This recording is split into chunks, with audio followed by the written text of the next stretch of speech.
ವೀಕ್ಷಕರೇ, ಇದು ಕಲ್ಯಾಣ ಕರ್ನಾಟಕ ಕನ್ನಡಿ ಸುದ್ದಿವಾಹಿನಿ. ನಾನು ನಿಮ್ಮ ಐನ್ಗೌಡ. ಇಂದು ವಿಜಯನಗರ ಜಿಲ್ಲೆ ಹೂವಿನಡಗಲಿ ವಿಧಾನಸಭಾ ಕ್ಷೇತ್ರದ ಶಾಸಕರಾದಂತಹ ಕೃಷ್ಣಾನಾಯ್ಕರವರು ಹಡಗಲಿ ಪಟ್ಟಣದ ಶಾಸ್ತ್ರಿ ವೃತ್ತದಲ್ಲಿ 20 ಕೋಟಿ ರೂಪಾಯಿ ವೆಚ್ಚದಲ್ಲಿ ನಿರ್ಮಾಣಗೊಳ್ಳುವಂತಹ ವಿವಿಧ ಅಭಿವೃದ್ಧಿ ಕಾಮಗಾರಿಗಳಿಗೆ ಭೂಮಿ ಪೂಜೆಯನ್ನು ನೆರವೇರಿಸಿದರು. ಈ ಭೂಮಿ ಪೂಜೆ ಸಂದರ್ಭದಲ್ಲಿ ಮಾಜಿ ಶಾಸಕರಾದಂತಹ ನಂದಿಹಳ್ಳಿ ಹಾಲಪ್ಪನವರು, ಬಿಜೆಪಿ ಮಂಡಲ ಅಧ್ಯಕ್ಷರಾದಂತಹ ಮಲ್ಲಿಕಾರ್ಜುನ್ ಪೂಜಾರ್, ಬಿಜೆಪಿ ಮಂಡಲ್ ನಿಕಟಪೂರ್ವ ಅಧ್ಯಕ್ಷರಾದಂತಹ ಎಂಪಿ ಬಸವರಾಜ್, ನಿಕಟಪೂರ್ವ ಬಿಜೆಪಿ ಮಂಡಲ ಅಧ್ಯಕ್ಷರಾದಂತಹ ಅಣ್ಣೆ ಶಶಿಧರ್, ಮುಖಂಡರಾದಂತಹ ಬಾವಿಮನಿ ಕೊಟ್ರೇಶ್, ಕೋಟ್ಯಪ್ಪ, ಲಕ್ಷ್ಮಣ್ ಲಮಾಣಿ, ಪುರಸಭೆ ಅಧ್ಯಕ್ಷರಾದಂತಹ ಗಂಟಿ ಜಮಾಲ್ ಬಿ, ಉಪಾಧ್ಯಕ್ಷರಾದಂತಹ ಸೊಪ್ಪಿನ ಮಂಜುನಾಥ, ಮಾಜಿ ಪುರಸಭೆ ಮಾಜಿ ಅಧ್ಯಕ್ಷರು, ಹಾಲಿ ಸದಸ್ಯರಾದಂತಹ ವಾರದ ಗೌಸ್ಮುದ್ದೀನ್ ಸೇರಿದಂತೆ ಅನೇಕರು ಉಪಸ್ಥಿತರಿದ್ದರು.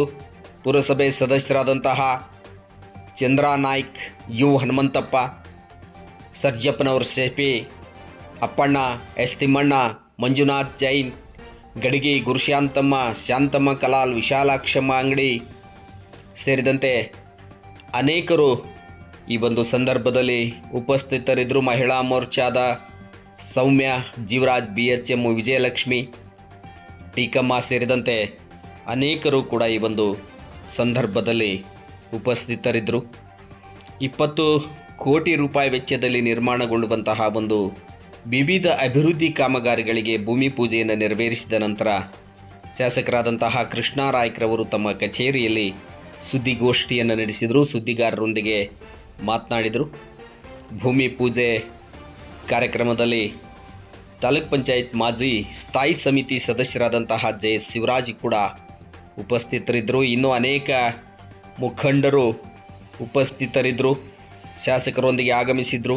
ಪಟ್ಟಣದ ಶಾಸ್ತ್ರಿ ವೃತ್ತಕ್ಕೆ ಆಗಮಿಸುವುದರ ಮೂಲಕ ವಿವಿಧ ಅಭಿವೃದ್ಧಿ ಕಾಮಗಾರಿಗಳಿಗೆ ಭೂಮಿ ಪೂಜೆಯನ್ನು ನೆರವೇರಿಸಿದರು. ಸುದ್ದಿಗೋಷ್ಠಿಯಲ್ಲಿ ಮಾತನಾಡಿದಂತಹ ಶಾಸಕರಾದ ಕೃಷ್ಣಾನಾಯ್ಕ ಅವರು, 20 ಕೋಟಿ ಅನುದಾನವನ್ನು ತರುವುದಕ್ಕೆ ನಾನು ಹರಸಾಹಸವನ್ನು ಪಟ್ಟಿದ್ದೇನೆ.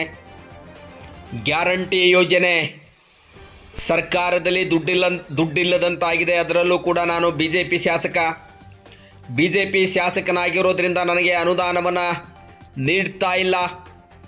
ಜನ ನನಗೆ ಮತವನ್ನು ನೀಡಿದ್ದಾರೆ, ನನ್ನನ್ನು ಗೆಲ್ಲಿಸಿದ್ದಾರೆ. ಜನರ ಋಣ ತೀರಿಸೋದಕ್ಕೆ ಏನೆಲ್ಲ ಹರಸಾಹಸವನ್ನು ಪಡುವುದರ ಮೂಲಕ ಸಣ್ಣ ಪುಟ್ಟ ಅನುದಾನವನ್ನು ತರ್ತಾ ಇದ್ದೀನಿ ಎನ್ನುವಂತಹ ನೋವಿನ ಮಾತುಗಳನ್ನು ಹಂಚಿಕೊಂಡರು ಶಾಸಕರಾದಂತಹ ಕೃಷ್ಣಾನಾಯ್ಕರವರು.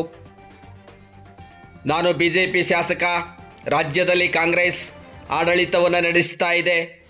20 ಕೋಟಿ ಅನುದಾನವನ್ನು ತರೋದಕ್ಕೆ ನಾನೆಷ್ಟು ಕಷ್ಟಪಟ್ಟಿದ್ದೀನಿ ನನಗೇ ಗೊತ್ತು ಎನ್ನುವಂತಹ ಒಂದು ಮಾರ್ಮಿಕವಾದಂತಹ ಮಾತನ್ನು ಕೂಡ ಹೇಳಿದರು ಶಾಸಕರಾದಂತಹ ಕೃಷ್ಣಾನಾಯ್ಕ ಅವರು. ಈಗಾಗಲೇ 2 ವರ್ಷಗಳಿಂದ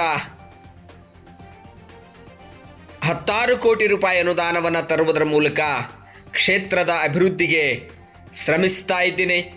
ನನಗೆ ತೃಪ್ತಿ ಇಲ್ಲ.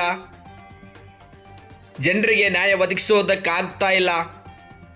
5-6 ಸಾವಿರ ಕೋಟಿ ರೂಪಾಯಿ ಕೇವಲ ರಸ್ತೆ ದುರಸ್ತಿಗೆ ಬೇಕು. ಅಂತಹ ಒಂದು ಬಹುದೊಡ್ಡ ಕ್ಷೇತ್ರ ನನ್ನ ಕ್ಷೇತ್ರ, ವಿಜಯನಗರ ಜಿಲ್ಲೆ ಹೂವಿನಡಗಲಿ ಮೀಸಲು ಮತಕ್ಷೇತ್ರ. ಆದರೆ ಇದೆಲ್ಲ ಬರ್ತಾ ಇರುವಂತಹದ್ದು ಒಂದು ರೀತಿ ಪುಡಿಗಾಸ್ ಅನ್ನಿಸ್ತಾ ಇದೆ. ವರ್ಷಕ್ಕೆ ಶಾಸಕರಿಗೆ 2 ಕೋಟಿ ರೂಪಾಯಿ ಅನುದಾನವನ್ನು ನೀಡಬೇಕು. ನಾನು ಗೆದ್ದು 2 ವರ್ಷ ಆಗಿದೆ. ಕೇವಲ 2 ಕೋಟಿ ರೂಪಾಯಿ ಶಾಸಕರ ಅನುದಾನ ಮಾತ್ರ ಬಂದಿದೆ. ನನಗೆ 4 ಕೋಟಿ ಬರಬೇಕಾಗಿತ್ತು. ಇನ್ನು 2 ಕೋಟಿ ಕೂಡ ಕ್ರಿಯಾ ಯೋಜನೆ ಸಿದ್ಧವಾಗಿದೆ, ಮಂಜೂರಾಗಿಲ್ಲ ಎನ್ನುವಂತಹ ನೋವಿನ ಮಾತುಗಳನ್ನಾಡಿದರು. ಬನ್ನಿ ಕೇಳೋಣ. ಪತ್ರಿಕಾಗೋಷ್ಠಿಯಲ್ಲಿ ಕೃಷ್ಣಾನಾಯ್ಕರವರು ಮಾತನಾಡಿದ್ದಾರೆ. ನಾವು ಉದ್ಘಾಟನೆ ಮಾಡಿದ್ದೀವಿ. ಅದು 20 ಕೋಟಿ ಅನುದಾನ.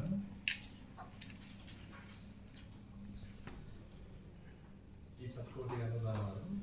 ಆ 20 ಕೋಟಿ ಅನುದಾನದಲ್ಲಿ ಸುಮಾರು 3 ಕೋಟಿ ಅನುದಾನವನ್ನು SRMPP ಕಾಲೇಜಿಗೆ ಹಾಕಿದ್ದೀನಿ. ಆ ಕಾಲೇಜ್ದು ಕಾಂಪೌಂಡು ಎತ್ತರಿಸೋದು ಆಗಿರಲಿ, ಅದಕ್ಕೆ ಫೆನ್ಸಿಂಗ್ ಮಾಡೋದಾಗಿರಲಿ, ಆಮೇಲೆ ಒಳಗಡೆ ಒಂದು ಗ್ರೌಂಡು, ಒಳಗಡೆ ಹೋಗೋಕ್ಕೆ ರೋಡು, ಆಮೇಲೆ ಉಳಿಕಿದ್ದೆಲ್ಲ ಗಾರ್ಡನ್ ಎಲ್ಲ ಮಾಡಿ ಒಂದು ಹೈಟೆಕ್ ಆದ ಕಾಲೇಜ್ ಮಾಡಲಿಕ್ಕೆ ಅಂತ 3 ಕೋಟಿಯಲ್ಲಿ ಹಾಕಿದ್ದೀನಿ. 2 ಕೋಟಿ ನಮ್ಮ GPG ಕಾಲೇಜಿಗೆ ಹಾಕಿದ್ದೀನಿ. ಮತ್ತು 2 ಕೋಟಿ ಸ್ವಪ್ನ ಕಾಳಮ್ಮ ಕಾಲೇಜಿಗೆ ಹಾಕಿದ್ದೀನಿ. ಸ್ವಪ್ನ ಕಾಳಮ್ಮ ಮತ್ತು GPG ಕಾಲೇಜಲ್ಲಿ ಎಲ್ಲ ಬಿಲ್ಡಿಂಗ್ಸ್ ಓದ್ತದವೆ. ಆಮೇಲೆ ಕೊಠಡಿಗಳು ಬೇಕಾಗುತ್ತೆ, ಕಟ್ಟಡ ರಿಪೇರಿ, ಕೊಠಡಿ, ಹೊಸ ಕೊಠಡಿ ಮತ್ತು ಇದು ಆವರಣ ಏನಿದೆ ಆ ಆವರಣ ಉನ್ನತೀಕರಣ ಮಾಡೋದು. 1 ಕೋಟಿ ಡಿಪ್ಲೊಮಾ ಕಾಲೇಜ್ ಹಾಕಿದ್ದೀನಿ. ಆಮೇಲೆ 2 ಕೋಟಿ ಇಂಜಿನಿಯರಿಂಗ್ ಕಾಲೇಜ್ ಹಾಕಿದ್ದೀನಿ. ಇದು ಎಜುಕೇಷನಿಗೆ ಇಷ್ಟು ಕೊಡಬೇಕಂತಿರುತ್ತೆ. ಸೊ ಈ ಥರ ಎಜುಕೇಷನಲ್ಲಿ ಈ ಟೌನಲ್ಲಿ ಸಂಬಂಧಪಟ್ಟ ಕಾಲೇಜ್ಗಳಿಗೆಲ್ಲ ಉನ್ನತೀಕರಣ ಮಾಡೋ ಕಾಮಗಾರಿ ಹಾಕಿದ್ದೀನಿ. ಇಂಜಿನಿಯರಿಂಗ್ ಕಾಲೇಜಲ್ಲಿ 2 ಈ ಹಿಂದೆ ಕಟ್ಟಿದ 2 ಹಾಸ್ಟೆಲ್ಗಳಿದ್ದಾವೆ. ಜಗದೀಶ್ ಸ್ವಲ್ಪ ಈ ಹಿಂದೆ ಕಟ್ಟಿರೋ ಹಾಸ್ಟೆಲ್ಗಳು ಈಗ ಸುತ್ತಲೂ ಜಾಲಿ ಬೆಳೆದು ಆ 2 ಕೊಠಡಿಗಳು ಹಾಳಾಗ್ಬಿಟ್ಟಿದೆ. ಸೊ ಅದನ್ನು ದುರಸ್ತಿ ಮಾಡಿ ಅವರಿಗೆಲ್ಲ ಜಾಗ ಮಾಡಿ ಇಂಜಿನಿಯರಿಂಗ್ ಕಾಲೇಜಲ್ಲಿ ಓದ್ತಿರೋ ವಿದ್ಯಾರ್ಥಿ ಮತ್ತು ವಿದ್ಯಾರ್ಥಿನಿಯರಿಗೆಲ್ಲ ಮಾತಾಡಿ ಅಲ್ಲೇ ಎರಡು ಹಾಸ್ಟೆಲ್ ಅಲ್ಲಿ ವ್ಯವಸ್ಥೆ ಮಾಡಿ ಏನಾದರೂ ನಾನು ಹೊಸ ಸರ್ಕಾರ ಕೇಳ್ತೀನಿ, ಹೊಸ ಕಟ್ಟಡ ಇದೆ, ಹೊಸ ಹಾಸ್ಟೆಲ್ ಶಾಂಕ್ಷನ್ ಮಾಡಿ ಅಂತೇಳಿ ಸರ್ಕಾರ ಸ್ಪಂದಿಸಿ ಏನಾರ ಕೊಟ್ಟರೆ ಅದನ್ನು ಸರ್ಕಾರಿ ಅನುದಾನದಲ್ಲಿ ಹಾಸ್ಟೆಲ್ ನಡೆಸಲಿಕ್ಕೆ ಅವಕಾಶ ಮಾಡಿಕೊಡ್ತೀನಿ. ಏನಾರ ಸರ್ಕಾರ ಮಾಡಲಿಕ್ಕೆ ಏನಾರ ಬೇರೆ ರೀತಿ ಏನಾರು ಆದರೆ ಪ್ರೈವೇಟ್ ಒಂದು ಮೆಸ್ ನಡೆಸೋನಿಗಿಟ್ಟು 2 ಹಾಸ್ಟೆಲು ಅವರು ದುಡ್ಡು ಕೊಡ್ತಾರೆ. ದುಡ್ಡು ಪೇಂಡ್ ಹೇಗೆ ಬೇರೆ ಬೇರೆ ಕಾಲೇಜಲ್ಲಿ ಪೇಂಡ್ ಈ ಥರ ಮಾಡಿ ಸ್ಕಾಲರ್ಶಿಪ್ ಬರುತ್ತೆ ಅವರಿಗೆ. ಅದ್ರ ದುಡ್ಡಲ್ಲಿ ಈಗ GBR ಕಾಲೇಜಲ್ಲೆಲ್ಲ ಅವರು ಪೇಂಡ್ ಥರ PG ಥರ ಇದ್ದಾರೆ.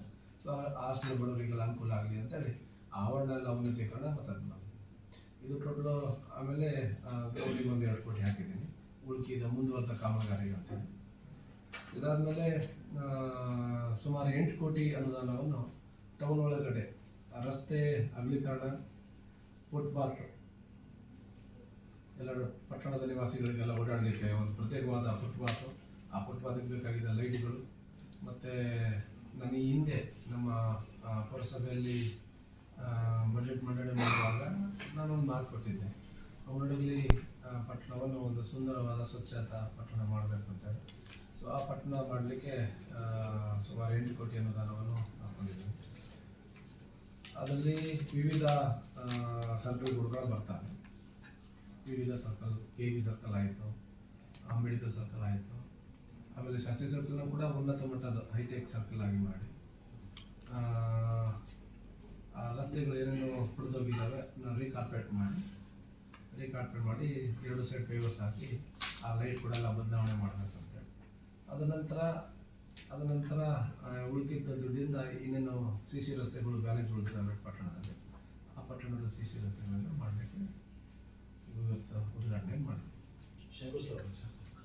ಶಂಕುಸ್ಥಾಪನೆ ಭೂಮಿ ಪೂಜೆ ಮಾಡಿ ಒಟ್ಟು 20 ಕೋಟಿ ರೂಪಾಯಿ ಇದೆ.